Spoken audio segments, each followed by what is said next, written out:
श्री कृष्ण गोविंद हरे मुरारी, हे नाथ नारायण वासुदेव। श्री कृष्ण गोविंद हरे मुरारी, हे नाथ नारायण वासुदेव। श्री कृष्ण गोविंद हरे मुरारी, हे नाथ नारायण वासुदेव। श्रीमद् भागवत की कथा, ये छठा स्कंद है और 11वां अध्याय है।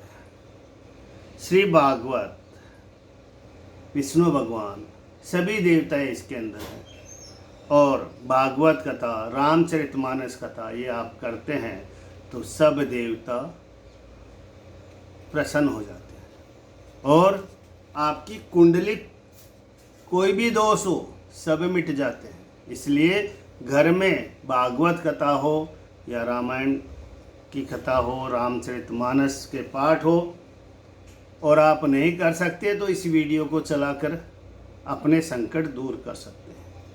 राम राम। आगे। ओम नमो भगवते वासुदेवाय। इतनी कथा वर्णन कर योगीवर श्री सुखदेव जी बोले कि हे राजा परीक्षित, असुरों के स्वामी वृत्तासुर ने इस प्रकार के धर्मयुक्त वचन कहे, परंतु असुर लोगों ने उनकी एक न सुनी, किंतु त्रस्त होकर घबराकर सब भागने ही लगे। इसके पीछे देवता लोग उनको खदेड़ रहे थे कि जिससे असुर लोगों की सेना अनाथ के समान छिन भिन्न हो रही थी, क्योंकि उस समय देवता लोगों को काल अनुकूल था। यह देखकर असुर श्रेष्ठ व्रतासुर का अंतःकरण अत्यंत संतापित हुआ। इंद्र का शत्रु व्रतासुर इन सब असुरों के सामने इस अवस्था को देखकर सहन करने को समर्थ न हुआ। तब वह भयंकर क्रोध करके बलपूर्वक देवताओं को रोक और उनकी निंदा करके कहने लगा कि हे देवगण, तुम लोग माता के विष्टा मात्र हो, वृथा क्यों दौड़ते हो? भागते हुए दैत्यों के मार डालने से क्या होगा? इसमें धर्म व यश किसी की भी संभावना नहीं, क्योंकि जो लोग अपने आप को सूर कहकर गर्व करते हैं उसको डरे हुए को मारने की अभिलाषा स्वर्ग नहीं देगी। हे शूद्र देवगण, यदि तुम लोगों में श्रद्धा हो वह तुम्हारे हृदय में धैर्य हो और यदि तुम लोगों ने इस लोक में भोग करना व लालच छोड़ दिया हो तो हमारे आगे रण में क्षण भर खड़े होकर देखो। हे राजन, इस प्रकार से क्रोधित होकर अपने कराल शरीर से वैरी देवता लोगों को डराते हुए उस महाबलवान असुर ने ऐसा घोर सिंहनाद किया कि जिससे त्रिलोकी के अचेत सी हो गई। हे महाराज, वृत्तासुर के सिंहनाद से सभी देवता व्रज से मारे हुए के समान मूर्छित होकर पृथ्वी में गिर पड़े। महा असुर वृत्तासुर संग्राम में दुर्मर्द होकर सुरसेना को आतुरता से गिरते और भय के मारे उनके नेत्र बंद होते देखकर भी दयावान नहीं हुआ, वरन जिस प्रकार मदमाता युतपति गज अपने चरणों से कमल के वन को मसलता है, वैसे ही शूल उठाकर पृथ्वी को तेज से कंपाता हुआ दोनों चरणों से उस गिरी हुई देवसेना को मसलने लगा। उस असुर को ऐसा आचरण देखकर व्रजधारी देवराज इंद्र का क्रोध प्रज्वलित हुआ। फिर इंद्र ने इस अपने शत्रु व्रतासुर को अपनी ओर आता देखकर उसके ऊपर एक बड़ी भारी गदा चलाई। हे राजन, व्रतासुर का बल साधारण नहीं था, कहीं गदा से उसका भय हो सकता है। इंद्र की गदा को गिरते गिरते उसने लीला से ही अपने बाएं हाथ से पकड़ लिया और महाक्रोध कर ऊंचा सिर उठाकर गर्ज कर उस गदा को देख देवराज के वाहन ऐरावत गज के मस्तक में मारा। यह देखकर विपक्ष के लोग भी वृत्रासुर की इस कार्य की प्रशंसा करने लगे। देवराज इंद्र का ऐरावत हाथी वृत्रासुर की गदा से घायल होकर व्रज से मारे हुए पर्वत के समान घूमने लगा और अत्यंत आर्त होकर मुख टूट जाने से रुधिर वमन करते करते इंद्र सहित संग्राम भूमि से 7 धनुष पीछे हट गया। वृत्रासुर अति महात्मा था, इस कारण इंद्र का वाहन जब व्याकुल हो गया और चित्त भी उसका ठिकाने नहीं रहा, तब फिर वृत्रासुर ने उसके ऊपर अस्त्र न चलाया। इसीलिए देवराज इंद्र अपने वाहन के घाव का स्थान अमृत झरने वाले अपने हाथ से छूकर उसकी व्याधा दूर करते हुए क्षण भर तक स्थिर रह गए। हे महिष, जब वृत्रासुर ने देखा कि इंद्र समर त्याग करके नहीं जाते और फिर समर करने की वासना से खड़े हैं, इसलिए व्रजधारी और अपने भाई के मारने वाले इस देवता के सब क्रूर कर्म जो कि पाप रूप थे स्मरण करके शोक मोह से युक्त हो हंसते हंसते बोला।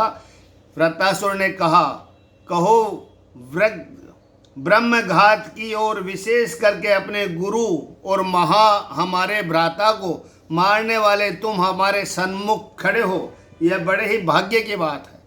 हे प्रधान असत, तुम्हारा पाषाण तुल्य हृदय शूल से भेद कर आज हम शीघ्र ही अपने भाई के ऋण से छूटेंगे, अतः मैं बहुत ही प्रसन्न हूँ। अहो, हमारे जो बड़े भाई विश्वरूप ब्राह्मण आत्मज्ञानी पाप रहित दीक्षित होकर यज्ञ कर रहे थे, वे तुम्हारे शत्रु नहीं वरन परम गुरु थे। करुणा सहित होकर स्वर्ग की कामना किए यज्ञ करने वाले जिस प्रकार यज्ञ के पशु का सिर काट डालता है, वैसे ही खग से तुमने उन महात्मा का मस्तक विश्वासघात करके काट डाला। निश्चय जान जाता है कि दया लज्जा श्री कीर्ति ने तुम्हारा त्याग किया है। अपने कर्म के दोष से तुम राक्षसों के निकट भी तो निंदा के पात्र हुए हो, इसीलिए हम इस शूल से तुम्हारे हृदय को फाड़ेंगे। तुम्हारे इस पापमय शरीर को अग्नि को स्पर्श नहीं करेंगे, किंतु गिद्धगण इसका भक्षण करेंगे। और दूसरे अज्ञानी देवता जो कि यहाँ पर आए हैं, वे अधम यदि तुम्हारा पक्ष लेकर शस्त्र से हमारे ऊपर प्रहार करेंगे तो बड़े तीखे शूल से इनकी भी गर्दन उड़ाकर हम रुधिर की धारा बहाकर गणों के सहित भूतनाथ शिव जी का यज्ञ करेंगे। हे इंद्र, अथवा हट करके जो तुम भी इस व्रज से हमारे सिर को काट डालोगे तो भी कुछ हानि नहीं। हम कर्म बंधन से छूटकर अपनी देह से सब प्राणियों को बलि देकर धीर जनों की गति को प्राप्त होंगे। फिर ज्ञान के उदय होने से जीने की अपेक्षा मरने को ही श्रेष्ठ जान वृत्रासुर बोला कि हे सुरेश, हम तुम्हारे शत्रु तुम्हारे सामने खड़े हैं, सो हमारे ऊपर तुम अपना व्रज क्यों नहीं चलाते हो। हे देवेंद्र, यह व्रज अमोघ है, तुम ऐसा संचय मत करो कि गदा के सामने यह भी निष्फल हो जाएगा कि जैसा कृपण से किसी प्रकार की वांछा करना निष्फल होती है। यहाँ पर एक दृष्टांत है। एक कृपण की नाव जब गंगा जी में डूबने लगी तब उसने कहा कि हे जगदम्बा, जो इस विपत्ति से छूट जाऊंगा तो 100 ब्राह्मणों को भली भांति भोजन कराकर दक्षिणा दूंगा। ईश्वर की कृपा से गंगा जी की महिमा ज्यों ज्यों नाव भंवर से निकली किनारे लगती गई, त्यों त्यों कृपण ने संक्षेप करते करते केवल एक ब्राह्मण के भोजन कराने को स्वीकार किया। जब घर आया तो हर एक ब्राह्मण से पूछने लगा कि महाराज, आप कितना भोजन करते हैं। कोई 5 सेर, कोई 2.5 सेर मोहन भोग की सुधा बताने लगा।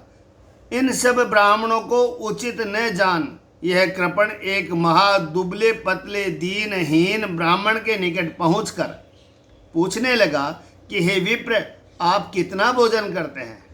विप्र ने कहा, आधा सेर आटा, आधा पाव दाल, 2 सांबर की कंकड़ी, बस और कुछ नहीं। यह सुनते ही प्रसन्नतापूर्वक कृपण इसको अपने घर ले जाकर अपनी स्त्री से यह कहकर चला गया कि इस ब्राह्मण को इच्छा अनुसार भोजन करा देना। उस स्त्री ने ब्राह्मण देवता से पूछा कि महाराज क्या भोजन बना दूं? तब वह ब्राह्मण बोला कि 10 सेर मोहन भोग की, जिसमें एक एक ग्रास पर एक एक असरफी की दक्षिणा देनी होगी। स्त्री ने कहा कि एक एक असरफी क्यों, 2 असरफी लीजिए। इस प्रकार इसने कोई 2 सहस्त्र असरफी की दक्षिणा लेकर घर आया।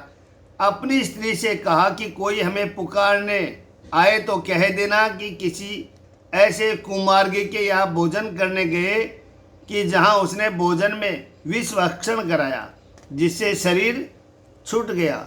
जब कृपण घर आया और अपनी स्त्री से सब वृत्तांत सुना, तब बोला कि बहारे सेठानी घर को नाश करके करे छे। यह कह रोता बिलपता कलपता उठता बैठता हुआ ब्राह्मण के स्थान पर आया और वहाँ ब्राह्मणी को रोदन करते देख पूछा, क्यों रोती हो? ब्राह्मणी बोली कि आज हमारे स्वामी न जाने कहाँ से भोजन कराए जो मृत्यु के वश हो गए। यह सुन डर के मारे और 2000 रुपये उसके घर से लेकर दे आया। कृपण वांछा करने से नहीं देता, किंतु भगवान की कृपा से ही दे देता है। आगे, हे शत्रु, तुम्हारे यह व्रज भगवान हरि के तेज और दधीचि मुनि की तपस्या से अत्यंत तीक्ष्ण हो गया। तुम व्रज से शत्रु का वध करो। तुम विष्णु के भेजे हुए समर में आए हो, इसीलिए तुम्हारे पराजित होने की शंका नहीं, क्योंकि जहाँ नारायण वहीं जय, श्री और सकल गुण वर्तमान रहते हैं। ओम नमो नारायण, ओम नमो भगवते वासुदेवाय। हे इंद्र, ऐसी भी शंका मत करो कि तुम्हारे व्रज की चोट से हमको कुछ पीड़ा होगी। हमारे प्रभु शेष जी ने हमको जिस प्रकार का उपदेश किया है, वह हम वैसे ही उनके चरणविंदों में चित्त लगाकर देह को त्याग योगी पुरुष की गति को प्राप्त होंगे। इस तुम्हारे व्रज से हमारा अपकार न होगा, वरन विषय भोग रूपी ग्राम में सुख की फांसी टूट जाएगी। हे देवेंद्र, हम भी भगवान के भृत्य हैं। तुम ऐसी शंका भी मत करना कि वे हमको सर्वगादि संपत्ति देंगे, क्योंकि जो पुरुष एकांत भाव से भगवान में ही अपने चित्त को लगाते हैं और जिससे कि वे उनके ही जन कहलाकर गिने जाते हैं, उनको श्री नारायण स्वर्ग, मृत्यु और पाताल लोक की संपत्ति नहीं देते, क्योंकि इन संपत्तियों से उद्वेग, मनोव्याधा, मतवालापन, झगड़ा, विपत्ति और अनेक क्लेश हुआ करते हैं। यदि कहो कि फिर वह भक्तजनों का क्या विधान करते हैं, वह हम कहते हैं, श्रवण करो। हमारे प्रभु भगवान अपने भक्त के लिए धर्म, अर्थ, काम, इन त्रिवर्ग विषयिक आयास का नाश विष्णु ने किया है। हे इंद्र, इस आयास की शांति से ही भगवान की प्रसन्नता का अनुमान कर लिया जाता है और किसी प्रकार से भी वह प्राप्त नहीं हो सकता। अकिंचन भिक्षुक जन सरलता से इस प्रकार का भगवत प्रसाद प्राप्त कर सकते हैं और दूसरे जन इस प्रसाद को नहीं पा सकते, उनके लिए वह अत्यंत दुर्लभ है। हे कौरवराज, व्रतासुर इस प्रकार इंद्र के निकट अपनी अभिप्राय को प्रकट करके भगवान को पुकार कर प्रार्थना करने लगा कि हे भगवान, तुम्हारे ही चरण कमल का जिनको आश्रय है, वह मैं उन दासों का भी दास हूँ। मेरा मन आपके गुणों का स्मरण करे और हमारे वाक्य तुम्हारा गुण कीर्तन किया करे। हे देव, आपके बिना स्वर्ग पृष्ठ क्या, सार्वभौम क्या, पृथ्वी का आधिपत्य क्या, योग सिद्धि क्या, अपूर्ण नर्व भर्व अर्थात मुक्ति आपके वियोग से किसी की भी चाहना में नहीं रखता। हे अरिविद नेत्र, जबकि पंख न जमे हुए पक्षियों के बच्चे सुधा इत्यादि से पीड़ित होकर जननी के देखने की इच्छा करते हैं, जैसे भूख से आर्त होकर बंधे हुए बछड़े थनों के देखने के लिए व्यग्र होते हैं, जिस प्रकार काम बाण से व्याकुल हुई प्यारी दूर देश में गए हुए अपने प्यारे के देखने की इच्छा करती है, वैसे ही त्रिविध ताप से संतापित हुआ मेरा मन सब कार्यों में बंधा हुआ कामादि से पीड़ित होने के कारण आपके ही देखने की अभिलाषा करता है। इसलिए हे प्रभु, मैं अपने कर्मों में बंध कर संसार चक्र में घूम रहा हूँ। इस क्लेश की शांति के लिए तुम्हारे भक्त जनों के साथ मेरी मित्रता हो जाए। भगवान, आपकी माया के वश इस समय जो पुत्र कलत्र देह गेह आदि में मेरा चित्त आसक्त हुआ है, वह आप ऐसी कृपा कीजिए कि जिससे फिर इन बातों में मेरा चित्त आसक्त न हो। यही मेरी इच्छा है। इति श्रीमद्भागवत महापुराण षष्ठ स्कंद 62 टीकाए व्रतासुर स्तोत्र वर्णन नाम 11 अध्याय। श्रीमन्नारायण नारायण नारायण। ओम नमो भगवते वासुदेवाय।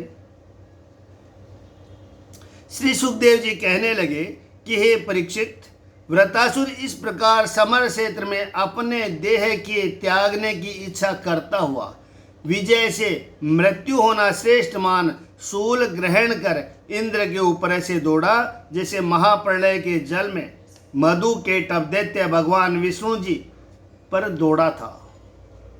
फिर पीछे जिस शूल के अस्त्र की अनी प्रलय काल के अग्नि के समान भयंकर थी, उस शूल को अति वेग से घुमाकर व्रतासुर ने इंद्र के ऊपर चलाया। तत्पश्चात सिंहनाद कर क्रोध में भरकर बोला कि अरे पापी, अब तू मेरे हाथ से किस प्रकार नहीं बच सकता, आज तुझे अवश्य यमपुर भेजूंगा। इस प्रकार के कटु वचन कहने लगा। हे राजन, व्रतासुर का यह शूल उल्कापात ग्रह उलूक के समान देखने में अयोग्य घूमता हुआ चला जाता था। तथापि उसको देखकर देवराज इंद्र कुछ भी व्याकुल न हुए और उन्होंने सत्य धार वाले ब्रज से सरलता पूर्वक उसको काट डाला और उसके साथ ही साथ एक भुजा इस असुर की जो सर्पाकार थी काट कर गिरा दी। जब एक भुजा कट गई तब व्रतासुर ने महाक्रोध कर दूसरी भुजा से परिध धारण कर व्रजधारी इंद्र की ओर झपटा और वह परिघ जाकर गजेंद्र की ओर इंद्र की ठोडी में मारी, जिससे देवराज इंद्र को हाथी ताड़ित हुआ और इंद्र के हाथ से भी व्रज छूटकर पृथ्वी में गिर पड़ा। हे महाराज, व्रतासुर का यह महाअद्भुत कर्म देखकर सुर असुर सिद्ध चारण और गंधर्व गण अनेक प्रकार से प्रशंसा करने लगे, परंतु इंद्र के ऊपर बड़ी विपत्ति पड़ी देख बहुत ही शीघ्र सब ऊंचे स्वर में से हाहाकार करने लगे। हे राजन, हाथ का व्रज गिर जाने से इंद्र लज्जित होकर अपने शत्रु के सम्मुख फिर उस व्रज को नहीं उठा सका। तब व्रतासुर ने हंसकर इंद्र से कहा कि हे इंद्र, व्रज उठाकर अपने शत्रु का वध क्यों नहीं करते? ये विषाद करने का समय नहीं है।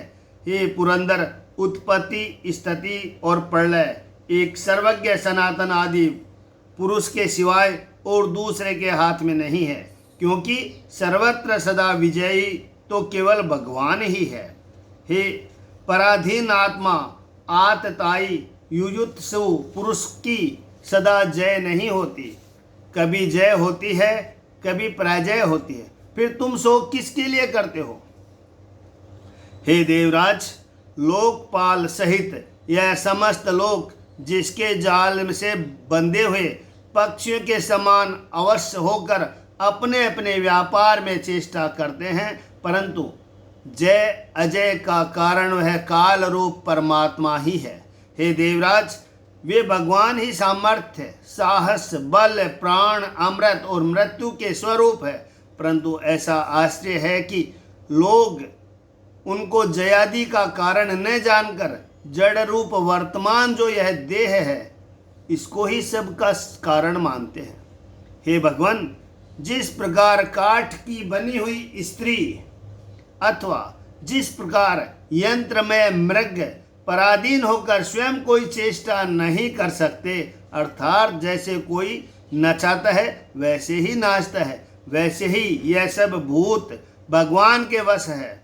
बिना भगवान की इच्छा के कोई कार्य करने को समर्थ नहीं हो सकता। पुरुष, प्रकृति, अव्यक्त आत्मा, पंचभूत, इंद्रियां, अंतकरण, यह सब सृष्टि के आदि में बिना उसकी कृपा से कुछ भी नहीं कर सकते। हे देवराज, कोई कोई पुरुष यह कहा करते हैं कि जीव अपने कर्मों से ही सृष्टियादिक का हेतु है। यह बात नहीं हो सकती, क्योंकि देह किसी प्रकार से स्वतंत्र नहीं है। अविद्वान पुरुष ही देह को ईश्वर अर्थात स्वाधीन करके मानते हैं। यदि कहो कि पित्रादि से सृष्टि और व्याघ्रादि से विनाश दृष्टि आता है, तो उसका उत्तर यह है कि यह भी परवश है। वरन भगवान ही स्वयं पित्रादि भूत सबों से सब प्राणियों की सृष्टि किया करते हैं, और वही व्याघ्रादि व्रतों से सब भूतों का ग्रास भी कर सकते हैं। हे देवराज, तुम हमसे पराजित हुए हो। तुम ऐसा मत समझो कि अब हमारी कभी जय नहीं होगी, क्योंकि पुरुषों की कीर्ति, श्री, ऐश्वर्य, आयु और आशीष यह सब भयादि काल में अवश्य ही होती है, परंतु इस तत्व विषय में अनिच्छु होने से विपरीत अर्थात अकीर्ति इत्यादि हुआ करती है। इसीलिए हे महेंद्र, जबकि सब ही ईश्वर के अधीन है, तब इस कारण से कीर्ति, अपकीर्ति, तप, पराजय, सुख, दुख, जीवन, मरण में सामान्य अर्थात हर्ष विषाद से शून्य होना उचित है। हे भगवान, सतगुण, रजोगुण और तमोगुण ये तीन माया के गुण हैं, कुछ आत्मा के गुण नहीं है। जो पुरुष आत्मा को इन तीन गुणों का साक्षी स्वरूप जानते हैं, वे हर्ष शोक आदि में कभी नहीं बंधते। हे शक्र, हर्ष विषाद को दूर करने के लिए इस समय मैं तुम्हारा गुरु होता हूँ। मुझको देखो कि तुमसे मैं हार गया हूँ और मेरे अस्त्र शस्त्र भी टूट गए हैं, तो भी तुम्हारे प्राण संहार करने की वासना से यथाशक्ति युद्ध करते ही जाता हूँ। हे देवराज, हमारा यह समर दूत रूप है, इससे परस्पर प्राण लगाना ही दाव है। वाण को चलाते हैं, यही पाशे रूप है। वाहन रूप इसकी नरदे निगोट है और पृथ्वी रूप चौपड़ है। इस समय कोई नहीं जान सकता कि इस दूत में किसकी हार और किसकी जीत होगी। श्री सुखदेव जी बोले कि हे राजन, वृतासुर के निष्कपट वचन सुन कर देवराज इंद्र विस्मित हुए और कपट रहित जानकर उसकी प्रशंसा करने लगे। फिर विस्मय, त्याग और व्रज ग्रहण कर हंसकर बोले कि हे दानव, तुम सिद्ध हो गए हो। ओहो, तुम में इस प्रकार की बुद्धि उत्पन्न हुई, इससे जाना जाता है कि सबके अंतकरण में सबके आत्मा और सूर्योदय जो जगदीश्वर है, उनकी सेवा तुमने बहुत की है। अतएव सब जनों को मोहने वाली वैष्णवी माया का भी तुमने पार पा लिया है, क्योंकि तुम में असुर भाव नहीं पाया जाता, वरन उसके बदले तुम में वह भाव है जो कि महापुरुषों के निकट होता है। परंतु यह अति आश्चर्य की बात है कि तुम रजोगुणी होकर किसी प्रकार सत्व संपन्न भगवान वासुदेव से तुम्हारी दृढ़ मति हुई है। जो कुछ हो जबकि सबके मोक्ष देने वाले भगवान हरि में तुम्हारी मति लगी है, और जबकि तुमने अमृत सागर में गोता लगाया है, तब तुच्छ घृतार्धिक के तुल्य सर्वगादिक जो है उसमें तुम्हारा कुछ भी प्रयोजन नहीं है, यह हमने निश्चय जान लिया है। श्री सुखदेव जी बोले कि हे परीक्षित, धर्म ज्ञान की वासना से इस प्रकार कहते कहते इंद्र और वृतासुर दोनों जनों में घोर युद्ध होने लगा। दोनों ही महावीर और महायोद्धा थे, इसीलिए किसी पक्ष की ओर किसी भांति से हानि नहीं पाई गई। हे राजन, वह बलवान पराक्रमी वृतासुर लोहे का बना हुआ घोर परिंग बाएं हाथ में ग्रहण करके इंद्र के ऊपर चलाया, परंतु उसका चलाया हुआ यह परिग और उसकी यह परिग तुल्य भुजा दोनों को ही देवराज इंद्र ने तेज धार वाले व्रज से एक ही बार में काट डाला। जब दोनों भुजाओं को जड़ कट गई, तब उनसे अनिवारित रुधिर की धार बहने लगी। तब उस असुर की ऐसी शोभा हुई कि मानो इंद्र के व्रज से पंख कटा हुआ पर्वत आकाश से गिरा है। इसके पीछे वह वृतासुर अपनी नीचे की ठोड़ी पृथ्वी में लगाकर ऊपर की ठोड़ी आकाश में छुआकर आकाश के सामने गंभीर मुख और सर्प के तुल्य जीभ निकाल मृत्यु के समान कराल डाडों से मानो वह असुर त्रिलोकी को ग्रास करने के लिए उपस्थित हुआ है, और फिर अपने बड़े भारी शरीर के वेग से मानो पर्वतों को चलायमान कर देगा, ऐसा प्रतीत होने लगा। पर्वतराज के सम्मान पादचारी हो पृथ्वी को चूर्ण करता हुआ व्रजधारी पुरंदर के निकट आकर वह ऐरावत सहित इंद्र को निगल गया। हे राजन, महाअजगर सर्प जिस प्रकार हाथी को निगल जाता है, वैसे ही यह महाबलशाली महाप्रतापी वृतासुर सुरपति इंद्र को निगल गया। देवता लोग इंद्र को वृतासुर से ग्रसा हुआ देख भय और वेदना के मारे पीले पड़ गए और महर्षियों के साथ हाय क्या कष्ट है ऐसा कह कहकर संताप करने लगे। हे राजन, इंद्र को वृतासुर ने निगल लिया और अपने पेट में डाल लिया, तो भी नारायण कवच बांधने के प्रभाव से और योग माया के बल से देवराज इंद्र की मृत्यु न हुई। एक क्षण भर में व्रज से इस असुर की कोख फाड़कर देवराज इंद्र निकल गया और अपने तेज से पर्वत के संग के समान वृतासुर का मस्तक इंद्र ने काट डाला। हे राजन, यद्यपि इंद्र का यह व्रज अतिशय वेगवान था, तथापि इस असुर के कंधे काटता यह व्रज सब और घोंसने लगा, और जिस समय को ज्योतिषियों ने वृतासुर के मारने को निर्धारित किया था, उतने ही अहरगण में वह सिर उसका कट कर गिरा। हे कौरव श्रेष्ठ, घोर वृतासुर के मारे जाने पर आकाश में नगाड़े बजने लगे और सिद्ध गंधर्व गण महर्षियों के समूह इंद्र के वीर्य का प्रकाश करने वाले मंत्रों को पढ़ पढ़कर फूलों की वर्षा करने लगे। हे शत्रुनाशक राजन, उस समय वृतासुर के देह से निकलकर उसकी आत्मा ज्योति निर्गित होकर दर्शनकारी देवगणों के सामने ही भगवान के लोक में जाकर भगवान में मिल गई। देखो, राक्षस होने पर भी मुक्त हो गया, क्योंकि बैकुंठ में जाने को सबकी ही इच्छा हुआ करती है। इति श्रीमद्भागवते महापुराणे षष्ठस्कंध 62 टीकाए वृतासुर वधो नाम 12वां अध्याय। यहाँ पर एक है कि एक समय एक महाकृपण वणिक मृत्यु के वश हो रहा था। उन्होंने दान के भय से तो कभी द अक्षर उच्चारण भी अपने मुख से नहीं निकाला था, परंतु अंत समय लाला जी का अनिच्छा रहती तो पुत्रों ने जबरदस्ती 5 रुपए का गाय लाकर लाला से दान करवा दी। गाय ऐसी दुर्बल थी कि एक ही घड़ी पीछे वह मर गई। तब लाला जी को भी इतिश्री हो गई और वह यमपुरी को कृतार्थ करने के लिए वहां पहुंचे। जब गाय ने कहा कि दान किए पीछे एक घड़ी में जीवित रही हूं, इसीलिए घड़ी भर इच्छानुसार कार्य तुम मुझसे करा लो। तब वणिक जी कहते क्या है कि यमराज के पेट में सींग भोग दे। गो यह सुनकर यमराज के पीछे दौड़ी।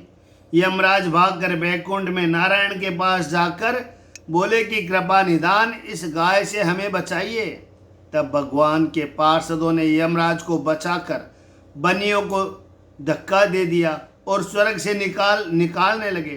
तब बनिए ने कहा कि भला कहीं नारायण के लोक में आकर कोई संसार में लौट गया क्या कि हम भी जाएं? यह कहाँ का न्याय है? यह कहकर वही धरना दे उस लोक का अधिकारी बन गया। धन्य है बनिए को, चतुरता को, जो नीच कर्म करने पर भी बैकुंठवासी हुआ। श्री कृष्ण गोविंद हरे मुरारी, हे नाथ नारायण वासुदेव। ओम नमो भगवते वासुदेवाय। श्री सुखदेव जी बोले कि हे राजा परीक्षित, वृतासुर के मारे जाने पर इंद्र के बिना लोक परलोक के साथ ब्रह्मादिक शीघ्र ही सब ज्वरों से मुक्त हुए। देव, ऋषि, पितृ, भूत, दैत्य और देवानुचर व ब्रह्मा इस इत्यादि सब ही हर्ष समुद्र में मग्न होकर स्वयं अपने अपने आश्रमों को चले गए।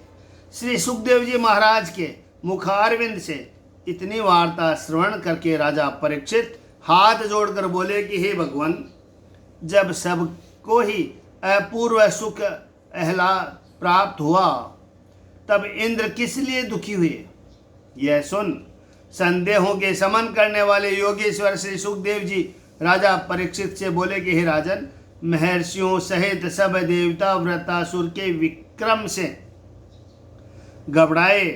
तब उसका वध करने के लिए सबने इंद्र के निकट आकर प्रार्थना की, परंतु वृतासुर के मारने से ब्रह्म हत्या होगी, इसीलिए प्रथम वृतासुर के मारने को इंद्र की इच्छा नहीं थी।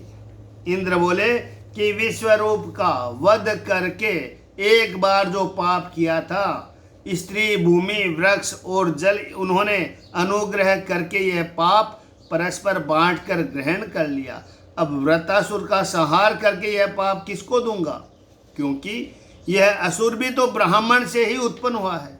श्री सुखदेव जी बोले कि हे राजन, इंद्र के यह वचन सुनकर ऋषि लोगों ने कहा था कि हम लोग तुमसे अश्वमेघ यज्ञ कराएंगे कि जिससे तुम्हारा मंगल होगा, तुम भय न करो। हे देवेंद्र, अश्वमेघ यज्ञ से परम पुरुष परमात्मा नारायण देव की पूजा करने पर एक ब्रह्म हत्या क्या, समस्त जगत को वध करने के पाप से भी छूटकर मोक्ष को प्राप्त हो जाओगे। हे इंद्र, ब्रह्मघाती, पितृघाती, गोघाती, मातृघाती, ऋषिघाती, आचार्यघाती और कुत्ते को खाने वाला चांडाल इत्यादि महापापकारी लोग भी जिनके नाम का कीर्तन करके उन पापों से शुद्ध हो जाते हैं, हम महायज्ञ अश्वमेघ का अनुष्ठान करेंगे। तुम उसमें श्रद्धा सहित श्री भगवान वासुदेव की पूजा करना। तो उस पूजा करने से यदि तुमने चराचर विश्व को भी संहार कर डाला हो तो उसका पाप तुम्हें न होगा। फिर भला खल के मारने का पाप कहीं हो सकता है? एक नारायण का नाम लेने से सहस्त्र पापों का क्षय हो जाता है। एक दैत्य के मारने का आपको इतना संताप है? श्री सुखदेव जी बोले कि हे राजन, यद्यपि ऋषि लोगों ने इस प्रकार समझाने बुझाने विश्वास आदि दिलाने से वृतासुर का वध किया, तो भी ब्राह्मण वृतासुर के मरते ही ब्रह्म हत्या इंद्र के ऊपर आ गई, जिससे कि इंद्र को बड़ा शोक संताप हुआ और देवराज इंद्र किसी प्रकार उस ब्रह्म हत्या से छुटकारा न पा सके। हे राजन, यद्यपि इंद्र में धैर्यादि अनेक शुभ गुण थे, तो भी जो कि निंदनीय कर्म करके लज्जायुक्त होता है, उसको समस्त शुभ गुण भी सुखी नहीं कर सकते। तब इंद्र ने चांडाल रूप धारणी मूर्तिमती भागकर आती हुई वृद्धावस्था के कारण कंपायमान अंग, राज रोग से ग्रस्त, वस्त्रों में रुधिर लगाए ब्रह्म हत्या को देखा। वह ब्रह्म हत्या अपने सिर की लटों के बाल बिखेरे खाऊं खाऊं शब्द उच्च स्वर में उच्चारण कर रही थी। उसके श्वास की पवन ऐसी दुर्गंध युक्त थी कि मानो मछलियों की दुर्गंध है, जिसके मार्ग में दूषित हो रहा था। हे राजन, इंद्र देखते ही भयभीत हो उससे अपना पीछा छुड़ाने के लिए पृथ्वी आकाश सब दिशाओं में भागा फिरा, परंतु कहीं अपने उद्धार का ठिकाना न पाया। फिर उत्तर और पूर्व दिशा में जाकर वहां के मानस सरोवर में बड़ी शीघ्रता से घुस गया और वहां पर एक कमल नाल में घुसकर बैठा रहा। अग्निदूत अर्थात अग्नि ही उनको यज्ञ भाग पहुंचा जाता है, परंतु जल के मध्य में अग्नि का प्रवेश करना असंभव है। इस कारण इंद्र जब तक उस कमल नाल में बसते रहे, तब तक यज्ञ भाग उनको नहीं मिलता था।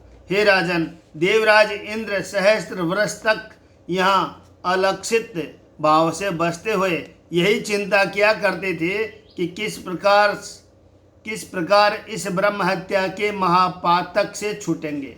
जब तक इंद्र यहाँ पर छिपे रहे, तब तक विद्या, तप और योग बल के प्रभाव से नहुस राजा ने स्वर्ग लोक का पालन किया। हे राजन, मनुष्यों का स्वर्ग का राज्य किस प्रकार से हो सकता है? हे राजन, मनुष्यों का स्वर्ग का राज्य किस प्रकार से हो सकता है, ऐसा मन में समझ शंका मत करना, क्योंकि तपस्या और योग के प्रभाव से नहुस ने स्वर्ग का राज्य पालन करने का सामर्थ्य था। परंतु कुछ ही काल पीछे यह राजा इस स्वर्ग की अतुल संपदा के मद में ऐसा मतवाला हुआ कि इंद्राणी ने उपाय करके इस राजा को सर्पयोनि प्राप्त कराई। इसीलिए स्वर्ग से यह नहुस गिर गया। एक इतिहास है कि इस विषय में यह इतिहास है कि नहुस राजा ने स्वर्ग में राज्य करते करते एक दिन इंद्राणी से कहा था कि इस समय हम इंद्र हैं, इस कारण से तुम हमको भजो। नहुस ने यह वचन सुन धर्म लोप होने के भय से इंद्राणी बहुत डरी और उस समय नहुस से कुछ न कहकर गुप्त भाव से वह वृतांत सुरगुरु बृहस्पति जी से जाकर निवेदन किया। देव गुरु बृहस्पति जी, इस दुरात्मा के स्वर्ग से गिरने का उपाय विचार कर बोले कि हे भद्रे, तुम इस दुरात्मा से यह कहना कि ब्राह्मणों को पालकी में जोत उसमें चढ़कर हमारे पास आओगे तो हम तुम्हारी सेवा पत्नी बनकर करेंगे। ब्राह्मणों से पालकी उठवाने के कारण अवश्य ही श्राप से उसका नाश हो जाएगा। इसके पीछे नहुस ने फिर इंद्राणी से कहा कि तुम हमारी भार्या हो। इंद्राणी ने कहा, अच्छा, ब्राह्मण शिबिका में जोत उसमें चढ़कर हमारे पास आना, क्योंकि इंद्र इसी प्रकार से हमारे पास आया करते थे। नहुस कामांध होकर अगस्त्य आदि मुख्य ब्राह्मणों को शिबिका में लगाकर शीघ्रता के मारे इन सब ब्राह्मणों से सरप चल कहकर अगस्त जी के चरण प्रहार करता हुआ, इसीलिए ब्राह्मण श्रेष्ठ अगस्त जी ने क्रुद्ध होकर तू सरप हो जा यह श्राप दिया। श्राप देते ही उस समय नहुस अजगर सरप होकर स्वर्ग से गिर पड़ा। ओम नमो भगवते वासुदेवाय। इसके पीछे देवराज ब्राह्मणों के बुलाने से फिर स्वर्ग में चला गया। सत्यपालक भगवान हरि का ध्यान करने से इंद्र की ब्रह्म हत्या का पाप विध्वंस हो गया था। हे राजन, पहले भी ब्रह्म हत्या इंद्र के पराजय करने में समर्थ नहीं हुई थी, क्योंकि पूर्वोत्तर दिशा में विराजमान दिग्ग देवता रुद्र ने उनकी रक्षा की थी। हे महाराज, यद्यपि ध्यान करते ही देवराज इंद्र का पाप छूट गया था, तो भी फिर उनके स्वर्ग में आने पर ब्रह्म ऋषि लोग उनके समीप जाकर जिस अश्वमेघ यज्ञ में भगवान हरि की आराधना करना ही प्रधान कर्म है, उस अश्वमेघ यज्ञ में इंद्र को दीक्षित करके यथाविधि से वह यज्ञ उनसे कराने लगे। हे राजन, ब्रह्मवादी मुनि लोगों करके जो यज्ञ कराया गया, उसमें सब देवता ही जिनकी मूर्ति उस परम पुरुष की जब महेंद्र अर्चना करने लगे, तब उनकी बड़ी ब्रह्म हत्या जो कि व्रतासुर के मार डालने से हुई थी, वह हत्या उन परम पुरुषों से संपूर्णतः इस प्रकार नाश को प्राप्त हो गई कि जैसे सूर्य भगवान के उदय होने से अंधकार का नाश हो जाता है।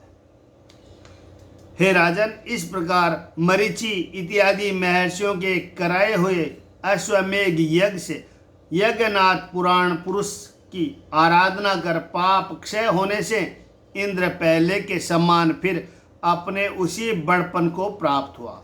हे महाराज, यह आख्यान अति श्रेष्ठ है, क्योंकि इसमें तीर्थपद, भगवान हरि का कीर्तन, भक्त जनों का वृतांत और इंद्र का पाप से छूटना और विशेष करके इंद्र की ही जय इसमें कही गई है। इसीलिए इसमें अनंत पाप धुल जाता है और भक्ति का उदय होता है।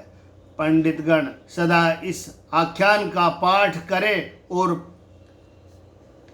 पर्व पर्व में इसको श्रद्धा सहित सुने, तो इससे इंद्रियां वश में होती है, धन यश मिलता है, अखिल पाप का नाश हो जाता है और शत्रुओं को जीत लिया जाता है। अधिक करके यह आयु को बढ़ाने वाला है। इसीलिए इस उपाख्यान का पाठ करना या श्रवण करना या कराना परम कल्याणकारी है। इति श्रीमद्भागवते महापुराणे षष्ठ स्कंद भाषा टीकाया इंद्र अश्वमेघ यज्ञ वर्णन नाम त्रयोदश अध्याय। श्रीमन्नारायण नारायण नारायण। ओम नमो भगवते वासुदेवाय। जय हो भगवान पुरुषोत्तम श्री राम की जय।